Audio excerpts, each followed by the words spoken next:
Our next guest was immortalized by Leonardo DiCaprio in the film The Wolf of Wall Street. The name of our guest is Jordan Belfort. He defrauded investors out of millions of dollars with a pump and dump scheme. That was way back then. Here's a clip from the movie. Roll tape. Hey, fellas, look what I found in my pocket. Look, a year's salary right here. You know what I call them? Fun coupons. See that? A fun coupon. Did that get your attention? It certainly got mine. I'll tell you now. Jordan Belfort is with us. He's the author of this book, The Way of the Wolf. Jordan, welcome to the program. Great to see you with us. Thank you. Thank you. Okay. I want to talk Equifax. Executives sold their stock in Equifax before the data breach was made public. Is that suspicious to you, a former fraudster, if I can put you like that? Sure. Well, I mean, it's suspicious. I guess you'd want to see if they had a normal program of selling stock every quarter or every year. So, like, sometimes, like, people have large blocks will do that, but that will be a continuous sale every quarter. So if it's all of a sudden they just dumped stock, that's really, a very telling sign. Now, may I ask, how long did you spend in prison? How long have you been out? Okay. Did you go to prison? I don't know. Did you go to prison? I don't know. Yeah. You did? I did 22 months in prison. Okay. I got out about 10 years ago. Yep. When I first wrote a memoir, The Wolf of Wall Street, then I started writing my new book, The Way of the Wolf, 2 years ago. It just came out last week, which is on persuasion and, how to close the deal, basically. Okay, but you are still paying restitution to the people who defrauded, yeah, absolutely. Right? Still doing that? I certainly am, yeah. And my goal is to pay everything off. And I am paying every month, and I think that's a good thing. How are you making a living other than writing the book? Oh, I go around the world, and I teach a system called straight line selling, which is basically a persuasion system both for salespeople and non-salespeople, because I think that one of the biggest mistakes that non-salespeople make is they think that sales is only for salespeople. And we're always selling ourselves and our ideas and concepts. So I go around the world teaching that system in front of audiences that do consulting and so forth. All right.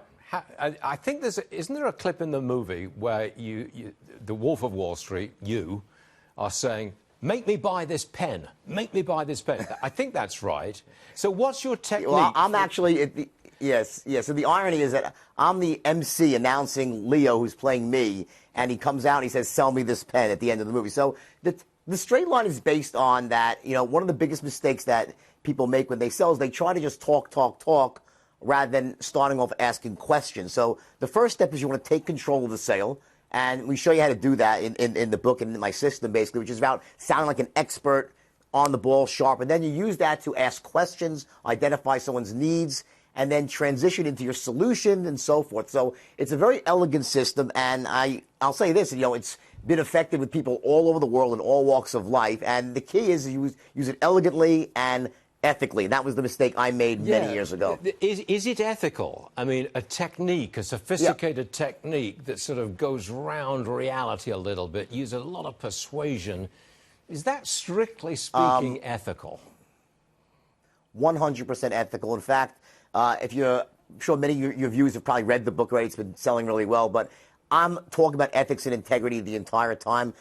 Listen, I lost everything because I lost my ethical way. And success and ethics are not mutually exclusive. And in the book, I really show you a system that is about being 100% honest, integrous. And it really starts with one premise, which is that you don't want to be selling things to people that are not going to benefit them or selling in quantities that are going to hurt them. So if you go out with the premise, I'm only going to sell to people who need my product, who can benefit from my product, and I'm not going to try to oversell too much of it, that's a great place to start.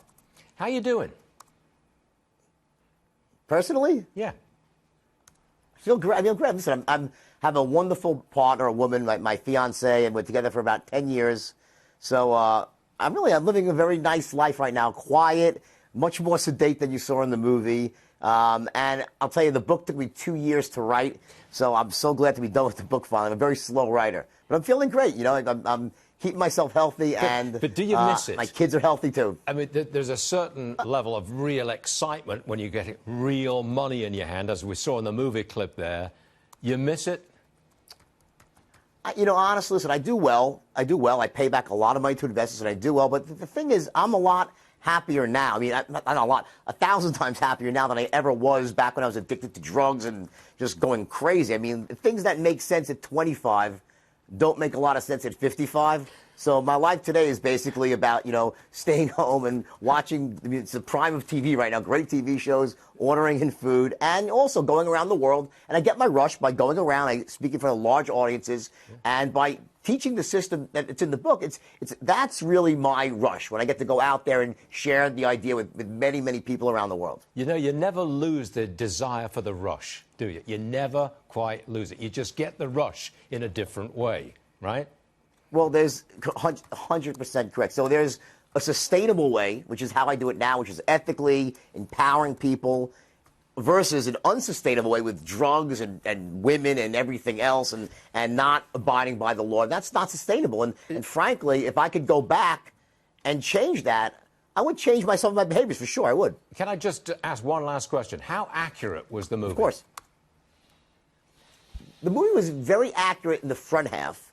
Where it got a bit inaccurate was that there's a scene where I say, I'm leaving. I say, forget it, I'm staying, and I changed my mind. That's not true. I actually left when I gave that speech. Yeah. So then it gets a little bit haywire. But, I think that the feeling of it, the intensity, I have to commend Marty for directing the movie, and Leo was just utterly amazing. So obviously I could wish the movie was about me discovering the cure for cancer, but what can you say? You take the good with the bad. Look, it was a pleasure having you on the show, Jordan. You can come back again anytime you like. Thank you. Thank you, sir.